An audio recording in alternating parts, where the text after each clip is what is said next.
Alright, hello citizens of the Nigelverse. Is Niger once again. There's an old saying, be careful what you wish for. So, at WrestleMania 35, which was 5 years ago, if you can believe it, almost 5 years ago, not 5 years to the day, but about 5 years ago, three world championships changed hands. Technically four, at Seth Rollins in the opening match against Brock Lesnar captured the WWE Universal Championship.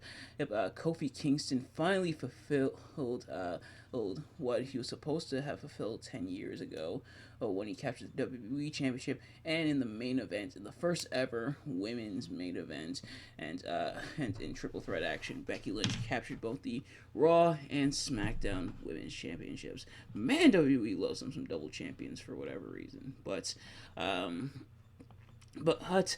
these three reigns began at WrestleMania 35, but they weren't that great. Unfortunately, none of those three were as great as they could have or should have been. And so, what exactly happened? Let's talk about it. So, starting, I guess, with Seth Rollins, and the reason Seth Rollins was in the opener, or at least in kayfabe, I forget the official reason, but in kayfabe, Brock Lesnar and Paul Heyman said, "You know what? If we're not gonna be on last, we're gonna be on first." So, Brock Lesnar in the opening match defended the Universal Championship against Seth Rollins. Of course, Seth Rollins was the Royal Rumble winner that year, the winner of the men's Royal Rumble, that is, and he slayed the beast, became the Beast Slayer, and put away Brock Lesnar to pick up the Universal Championship. So what went wrong? What went wrong with it? It it and well, for starters, it felt kind of off. Like Seth Rollins' character. The thing is, Seth Rollins as a face could work, but it didn't work here. The previous year was a much better face run, and much better face title run for Seth Rollins as Intercontinental Champion. The thing is, while I do maintain that heel Seth Rollins is usually better than face Seth Rollins, and Seth Rollins as a face could work if given the right material. Unfortunately, Seth was pretty bland and pretty characterless as a face. His character essentially the previous year was that he was really solid in the ring, and he absolutely was and still is, but they try too hard to make him the white meat baby face. He's on Raw, and that didn't really work out. Oh, and it didn't help that his opponents list as champion were pretty lackluster. Or Baron Corbin, anyone? And yeah. 2019 in general was kind of a rough time for WWE. It was kind of a rough time to be a WWE fan. Like the product wasn't that great. And of course there was a little company officially starting up. You might have heard of it. It's called AEW or something. But one of their worst years in terms of viewership and just creative going on compared with AEW's debut rookie year, or which AEW was having a phenomenal rookie year, but combined with that, 2019 was pretty rough for WWE, and I think, and the reason I want to talk about this, not just because it's WrestleMania season, but I think the World Championship situations also reflect that. But Seth Rollins was in a almost never-ending feud with Baron Corbin, which Baron Corbin also deserved better. For someone with as much dedication and ability, and work trying to go into his character that Baron Corbin, man, they gave him a lot of schlock to work with, and unfortunately, that was the case here. Their feud seemed to be not really going anywhere. The thing is, long-term feuds can work if they're interesting, and the feud between Seth Rollins and Baron Corbin was not interesting, and it didn't help that WWE essentially was like, I know we've had this low viewership, but he did it, essentially pointing at Baron Corbin and blaming in kayfabe Baron Corbin for the lack of viewership, and saying that from now on we are all the authority. Although it would take a couple years for that to really be a somewhat reality, but Yeah, so Seth Rollins in this feud with Baron Corbin, the feud that seemingly was going nowhere, and it did drag in Lacey Evans and Becky Lynch, but we'll get to that. And then just to lose it to Brock Lesnar, who won Money in the Bank that year. Why did Brock Lesnar win Money in the Bank? Why did they need to put the briefcase on Brock Lesnar? I have no idea, but yeah, it was although it was humorous with Brock turning it into a boombox and stuff, it really wasn't necessary. Brock Lesnar was already a made man. He's already a multiple time world champion. He doesn't need Money in the Bank, but he got it anyway. He got it after being a last minute addition to the match, and I guess they thought it might be more unpredictable or more exciting. I don't know, but Brock showed up. Now, I think if Brock was in there from the beginning, I think it would have stung a little bit less. But at the same time, he still didn't need it. But I think it was stung a little bit less than him just waltzing in there for no reason and just taking the world championship. Not the world championship. The Money in the Bank for no reason. So Brock wins Money in the Bank, cashed in on Seth at Extreme Rules after her mixed tag team Extreme Rules match between Seth Rollins and Becky Lynch against Baron Corbin and Lacey Evans, in which not a bad match actually. But afterwards he was cashed in on, but then Seth Rollins. But then Seth Rollins and won the Universal Championship back from Brock Lesnar by SummerSlam, and so he was Universal Champion again. He was kind of a pointless team slash feud then with Braun Strowman, where they won the Raw Tag Titles. Why did they win the Raw Tag Titles? But they were in a feud through Clash of Champions, and then the Fiend. Yep, you knew it was coming. Like, hey, if you were following like Seth's reign at this time, as well as bad matches, you knew it was coming. Seth Rollins' feud with the Fiend. How did it go so wrong? The Fiend had a phenomenal debut, and really a phenomenal character arc up to this point with the Firefly Funhouse and everything. And he was having like a phenomenal run so far, squashing Finn Balor at SummerSlam, just for it to go wrong here. Her at Hell in a Cell, literally the match was stopped. The referee stopped the match after Seth Rollins annihilated the Fiend, or attempted to annihilate the Fiend by smashing the hammer on top of the chair, or onto the Fiend. So the referee stopped the match. Hell in a Cell, the same structure where Shawn Michaels bled buckets against the Undertaker, where Mankind was thrown off of it through tables and thrown through the top, and through thumbtacks. Where Cactus Jack went through the top, which is the same guy, but still, where Rikishi fell off of it into a hay truck. All that, the history of Hell in a Cell, the brutality of Hell in a Cell, stopped via referee stoppage. It really, all the other stuff that didn't get stopped by the referee, but here, no, you hurt him too much. You hit him with the hammer. Don't do it. Oh, you hit him with the hammer. Oh no, we gotta stop the match. No, it's over. You can't continue. And then the Fiend just popped back up anyway to try to save face, but the crowd wasn't into it, and really nobody was into it because it was dumb. Why did this happen? But it did. So then the Fiend, and honestly, it's because WWE kind of booked themselves into a corner. On one hand, the Fiend is this new character he just debuted, and you want him to look strong, but they didn't quite want to take the title off of Seth just yet. There's some people who say the Fiend probably shouldn't have gone after a world title, and honestly, I'm inclined to agree. Although it would have been kind of weird having this powerful character and not popping the world title on him. If it was just going to result in this, then they shouldn't have bothered, because the Fiend did end up winning it at Crown Jewel. Literally the next month they went ahead and pulled the trigger on it. So that made that Hell in a Cell match kind of pointless, and excuse me, and Seth's other Universal Championship run kind of pointless as well. And yeah, just has all kinds of top top down, not great stuff. Says this World Championship run is a lot better than that Universal Championship run, unfortunately.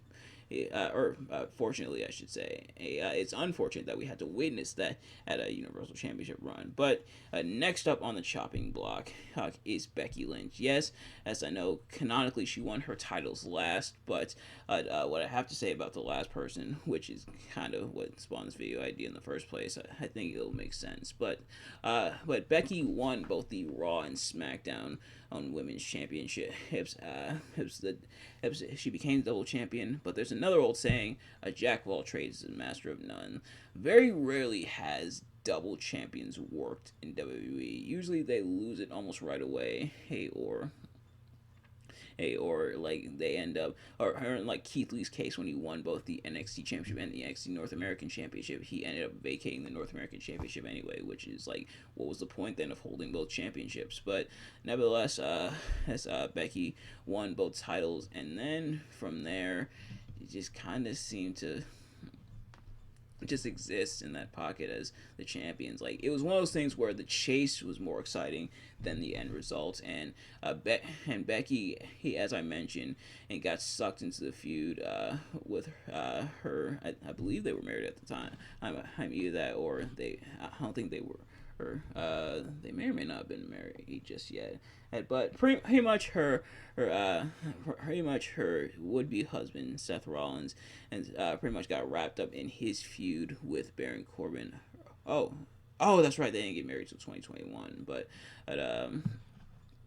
at least not officially married until 2021. But nevertheless, so her then boyfriend at the time, Seth Rollins, and or then my big the timeline gets a little crazy, but nevertheless, the bottom line is Becky Lynch was with Seth Rollins and got wrapped up in that feud alongside Baron Corbin and Lacey Evans, which also stemmed from Seth and Baron facing at Stomping Grounds, where Lacey was the special guest referee, because everybody that Baron had set up as special guest referees, Seth had taken out. But Baron was like, "Hey, aha! The people you took out that had special guest referees were all dudes. So now here's a lady." So now, and the thing is, Seth still won the match, or I think it ended in disqualification. But nevertheless, it did lead to that the aforementioned and not bad mixed tag at Extreme Rules between Seth Rollins and Becky Lynch and Baron Corbin and Lacey Evans. And the thing I think that hurt the worst about it is, for a real life couple as Seth Rollins and Becky Lynch they had a surprising lack of chemistry on screen, which is kind of weird. But then again, like, their characters never really associated necessarily with romance. Like obviously that's nothing against them as a couple, of course, but more so their characters never really been ones to be full into romance and everything. And so it was kind of weird, but nevertheless, it happened, and Becky would end up losing at least the SmackDown Women's Championship to Charlotte at Money in the Bank before Bayley cashed in her Money in the Bank contract in order to take the title. Also, Bayley kind of avenging Becky Lynch's loss, and she would kind of hold on to the Raw Women's Championship until she had to vacate it due to her pregnancy, and Asuka won the Raw Women's Championship as a result of Money in the Bank in 2020. But otherwise, Becky, I can't even remember off the top of my head any other feuds Becky had while Raw Women's Champion, which is unfortunate. Thankfully, she did have a better run on with the title when she became Big Time Bex and became heel and everything, after taking it from Bianca Belair at SummerSlam 2021. But now, let's move on to Kofi.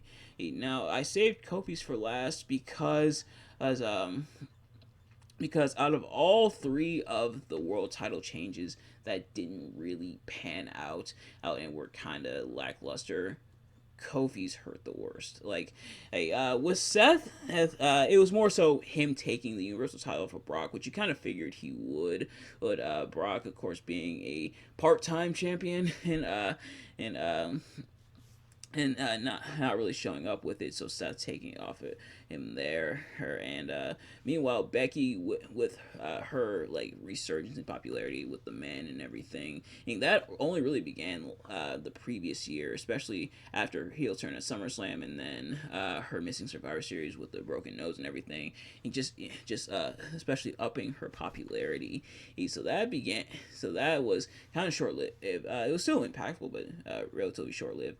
But for Kofi, it was 10 years in the making. And so the story goes that in 2009, Kofi Kingston was being set up for a major push. He was going to become WWE champion and everything until Randy, he threw essentially a temper tantrum after Kofi accidentally rose to his feet when he was supposed to stay down for the punt. So Randy, he hit a vicious RKO before yelling at Kofi, "Stupid! Stupid!" And that pretty much killed Kofi's push right then and there. And so Kofi spent the next 10 years toiling away, becoming a tag guy, still having some success being like U.S. champion and IC champion and stuff, but also being a part of the New Day and everything.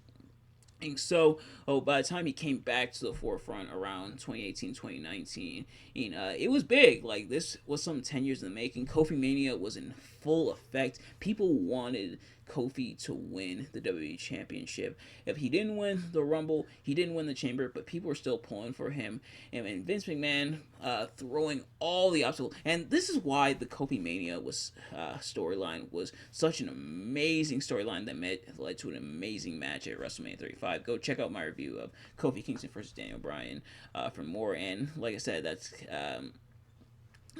kind of the inspiration for this video. I said I would do the video after I did that review, but this build to it, Vince McMahon throwing all the obstacles at Kofi. Why? Because he's black. I mean, for no reason, and of course, but Vince throwing all these obstacles at Kofi and the New Day. The Usos showing their respect to the New Day. It was all built up perfectly. Daniel Bryan being the ultimate hypocrite, calling Kofi Kingston a B+ player, or just for Kofi to finally rise up and win the WWE Championship in such a feel-good moment with the New Day and with the fans. The people were into it. So what went wrong? I think the main thing is the feuds afterwards, just like Seth, were kind of lackluster. Like, the only really significant feud that he had that I can think of was Randy Orton, which props to WWE, they played off of what happened between him and Randy. He and Randy. Thank God Randy's not like that anymore, like as a person. But he played off of that, and Kofi ultimately vanquishing Randy. But he faced him multiple times, and then faced Samoa Joe a couple of times. And honestly, if there was anyone to take the WWE Championship off of Kofi Kingston, it definitely would have been Samoa Joe. And yet another example of why Samoa Joe kind of flopped in WWE.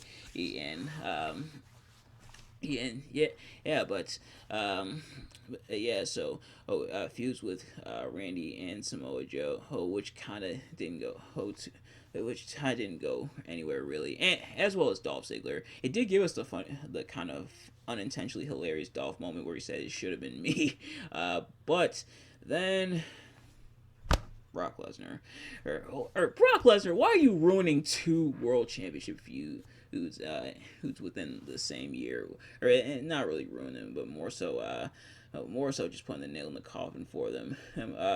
Kofi faced Brock on the Fox premiere on SmackDown, and lost in about 8 seconds and totally got overshadowed by Cain Velasquez. Yes, this pretty much was so that Brock versus Cain Velasquez at Crown Jewel could be for the WWE Championship. Why? Your guess is as good as mine. But Kofi didn't really go after his championship after that. He said he was going to, didn't really, just kind of fell back down the card into the New Day and looked like a total jabroni in the process. Like, even though Kofi's reign wasn't that great, the way he lost it was even worse. It's in just a squash match against Brock, just so Brock could defend the championship against Cain Velasquez. Why? Just why? I like like I said, if Kobe were to lose to anyone, it should have been Samoa Joe. Either Samoa Joe or probably Dolph Ziggler. But to Brock, just so he could defend it against Cain Velasquez, just so you could say that Brock Lesnar versus Cain Velasquez is going to be for the WWE Championship. And the partnership with Cain Velasquez, like his contract didn't really go anywhere because he got released, I think, like the following year. So, that was pointless. Aren't you glad you wasted all that time and wasted that at WWE Championship reign just for that? But yeah, that's about it for the three reigns and why they sadly didn't pan out the way people thought they would have, and the way they really should have. Like these were three reigns that, kind of with the exception of Seth, but these were reigns that people were looking forward to seeing, but just fell smack dead in the water. And it's funny that two of them were ruined by Brock Lesnar. But yeah, that's I think gonna do it for this like discussion video and kind of a bad trip down awful memory lane. But nevertheless, thank you all so much for watching. I hope you enjoyed. If you did, please do me a favor: like, comment, subscribe, share with your friends, turn on post notifications so you know every time I upload a video, so you can see as soon as it drops. Let me know in the comments your thoughts on on what we talked about in this video. Do you think the three reigns could have been saved? And do you want me to do more videos like this where I kind of recount events of certain things happening, such as this? Do you guys want to see more of these video types from me? But nevertheless, thank you all so much for watching, and I will see you guys later. Peace.